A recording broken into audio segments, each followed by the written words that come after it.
que eu vim aqui comprovar pessoalmente, é um espetáculo degradante para a informação e dá uma má imagem dos bons profissionais cá nesta casa, uma má imagem dos bons profissionais cá nesta casa, pode continuar a fazer esse jornalismo, que é um jornalismo que envergonha em Portugal os verdadeiros jornalistas, percebe? E você não tem autoridade nenhuma para emitir os juízos de opinião que emite sobre o que passa na Justiça. Quando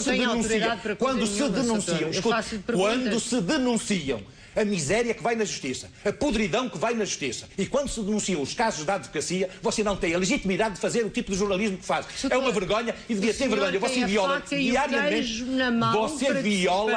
você viola sistematicamente, você viola, não tenho faca nem queijo na mão, isso é a ignorância sua, porque os órgãos disciplinares da Ordem são totalmente independentes.